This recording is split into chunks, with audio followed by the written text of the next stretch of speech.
मुलगी शिकाया लागली तर यांचा धर्म बुडायाचा. आता स्त्रियांनी सर्व साबित करून टाकलं. पुरुषांपेक्षा ताकद आहे, हिम्मत आहे. काय करायची? काम करायची, कार्य करायची. मग यांचा धर्म जाऊन बुडला का वैनगंगे नदीमध्ये? यांचा धर्म बुडला का कोशे धरणामध्ये? नाही. सर्व जाती व्यवस्था आणि वर्ण व्यवस्था या देशामध्ये निर्माण करून टाकली होती आणि आपल्या सोयीचं, आपल्या फायद्याच्या गोष्टी त्यांनी करून टाकल्या होत्या मित्रांनो. आणि म्हणून फक्त चूल आणि मुलं, फक्त चूल आणि मुलं हे सांभाळली असतीस का? फक्त चूल आणि मुलं हे सांभाळली असतीस का? माझे ज्योतिबा नसते तर साहेब झाले तू असतीस का? माझी सावित्री नसती तर साहेब झाली तू असतीस का? बरोबर. आवडलं असेल तर जोरदार टाळ्या. महात्मा ज्योतिराव फुलांचा. मित्रांनो, हे क्रांती आहे, ही क्रांती आहे, हे सामाजिक परिवर्तन आहे मित्रांनो.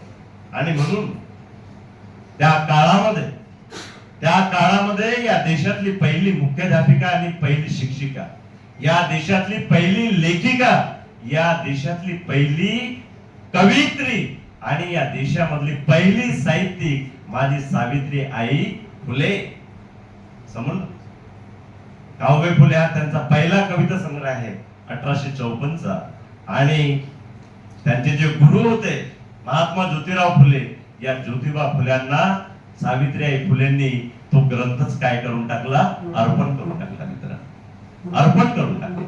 आणि म्हणून तुम्हाला जिजाऊ बनावं लागेल, सावित्री बनावं लागेल, रमाई बनावं लागेल.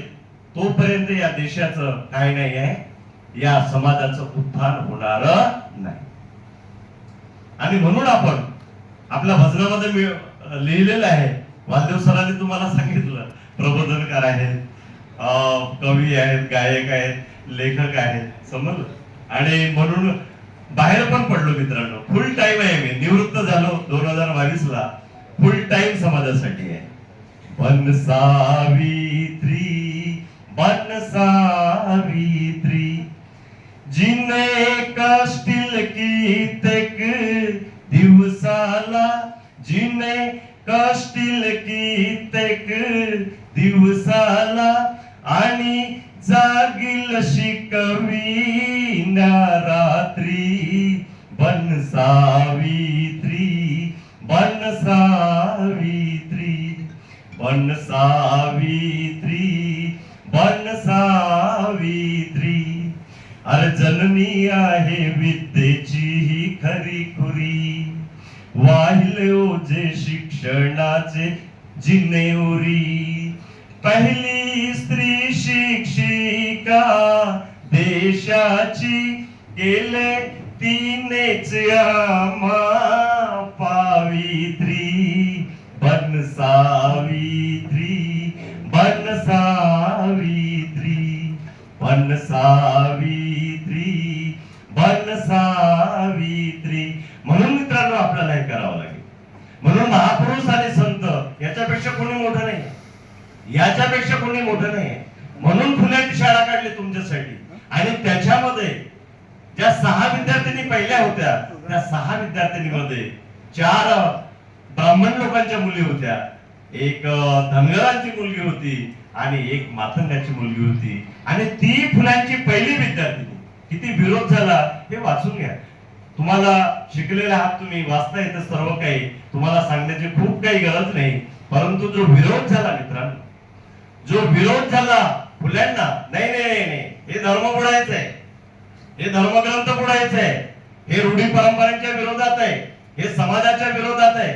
महात्मा फुले, ज्योतिबा फुला हे करता येणार नाही. परंतु फुल्यांनी आणि सावित्रीबाईंनी जी कंबर कसली आणि तुमच्यासाठी जी लढाई लढली, असे विद्यार्थी तयार होते. महात्मा फुलेंची पहिली विद्यार्थिनी मुक्ता लहुजी साळवे. महात्मा फुलेंनी जे विद्यार्थी केले, या व्यवस्थेविरुद्ध प्रश्न निर्माण केले, ते प्रश्न आज तयार झाले पाहिजेत मित्रांनो, ते प्रश्न आज तयार झाले पाहिजे. महात्मा महात्मा फुल्यांची पहिली विद्यार्थिनी 4था वर्ग शिकते आणि तिला प्रश्न पडतो का आणि कसे, आणि म्हणून व्हिक्टोरिया राणीला ती काय पत्र लिहिते. व्हिक्टोरिया राणीला इंग्लंडच्या पत्र लिहिते, हे राणी आम्हाला बिस्किट नको, आम्हाला चॉकलेट नको, आम्हाला शाळा पाहिजेत, आम्हाला वाचनालय पाहिजे. हे राणी आमचा धर्मग्रंथ कोणता ते लवकर आम्हाला कळवा. हे राणी आम्हाला आमचा धर्मग्रंथ कोणता ते आम्हाला कळवा, कारण या देशामधले धर्मग्रंथ आम्हाला वाचता येत नाही. हे प्रश्न मित्रांनो आजच्या व्यवस्थेला पडले पाहिजे, आमच्या विद्यार्थ्यांना पडले पाहिजेत. परंतु हे प्रश्न आपल्याला पडताना दिसत नाही, आणि असे जर प्रश्न पडले असते तर ही जी व्यवस्था आहे ही व्यवस्था अशी राहिली नसती.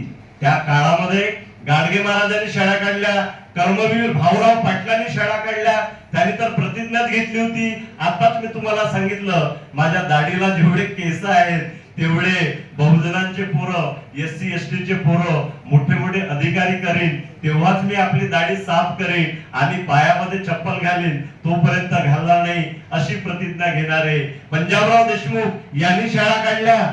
समजलं का? आणि आज काय होते, आज मराठी शाळा बंद होत आहे.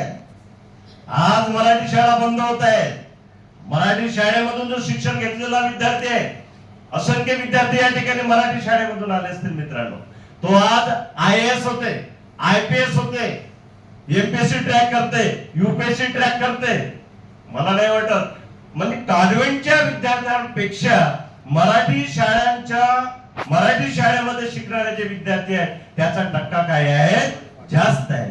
आणि आज आपण बघितलं तर आपल्या देशातल्या महाराष्ट्रामधल्या 62,000 मराठी शाळा बंद होत आहेत. भंडारा जिल्ह्यामधल्या 171 मराठी शाळा काय झालेल्या आहेत, बंद झालेल्या आहेत. का? कुठे शिकतील आमचे पोरं? एवढी परिस्थिती आहे आमची, बहुजन समाजाची एवढी परिस्थिती आहे, गरिबांची एवढी परिस्थिती आहे की तो कॉन्व्हेंट शिकणार. कारण त्यांच्या लक्षामध्ये आलं की हे जे सामान्य लोकांचे पोरं आहेत हे मोठे मोठे अधिकारी बनत आहेत, यांना कुठेतरी रोखलं पाहिजे. लेकर आमचे जेव्हा शिकू लागले, लेकर आमचे जेव्हा शिकू लागले, तेव्हा सरकारी शाळा विकू लागले, तेव्हा सरकारी शाळा विकू लागले. बरोबर आहे ना सर? माझ्याच घराकडे राहतात. आता इथं पाहिल्यावर मला फार आनंद झाला. बाबासाहेब आंबेडकर महात्मा फुले त्यांनी केले सर्वांसाठी शिक्षण खुले. स्पर्धा परीक्षेमध्ये जेव्हा टिकू लागले, स्पर्धा परीक्षेमध्ये जेव्हा टिकू लागले, तेव्हा सरकारी शाळा रिकामी जागा भरा, जोरात भरा, तेव्हा सरकारी शाळा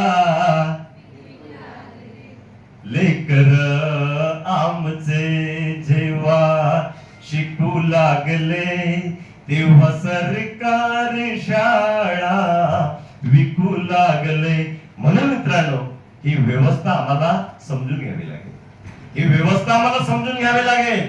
महात्मा फुल्यांनी त्यावेळेस ही व्यवस्था निर्माण केली होती, समाज परिवर्तनाची, देश परिवर्तनाची, राष्ट्र परिवर्तनाची. ते खणकलं मुठभर लोकांना आणि त्यांच्यावर 2 मारेकरी पाठवून दिले, 2 मारेकरी पाठवून दिले. कारण त्यांनी हे सर्व बंद केलं होतं. सत्यशोधक समाजाची स्थापना त्यांनी 1873 ला केली. सत्यशोधक समाजाची व्यवस्था त्यांनी 1873 ला केली. आणि या सत्यशोधक समाजाच्या माध्यमातून, या धर्माच्या माध्यमातून आपल्या जन्मापासून मरेपर्यंत आपल्यावर जे संस्कार होतात ते संस्कार रूढी परंपरेने नाही, इथल्या प्रस्थापित धर्मव्यवस्थेमुळे नाही, त्यांच्याप्रमाणे नाही, सत्यशोधक समाजाच्या नियम बनवले. तुमचा बारसं कसं होईल, तुमचं लग्न कसं होईल, तुमचं तेरवं कसं होईल, तुमचे संस्कार कसे होतील, त्या पद्धतीने फुल्यांनी व्यवस्था निर्माण केली. इथल्या लोकांचंच डोकं ठणकलं, कारण यांच्या पोटापाण्याची व्यवस्था असते. कारण संत गाडगे महाराज म्हणतात मंदिरामध्ये पुजाऱ्याचं पोट असते, मंदिरामध्ये पुजाऱ्याचं पोट असते. तुका कबीर म्हणतात जत्रा में मिटाया फतरा, तीरथ बनाया पाणी, दुनिया में दिवाणी, सारी पैसों की धूळ जाणी. हा जो मीडिया आहे, हा मीडिया आपण हटवला पाहिजे.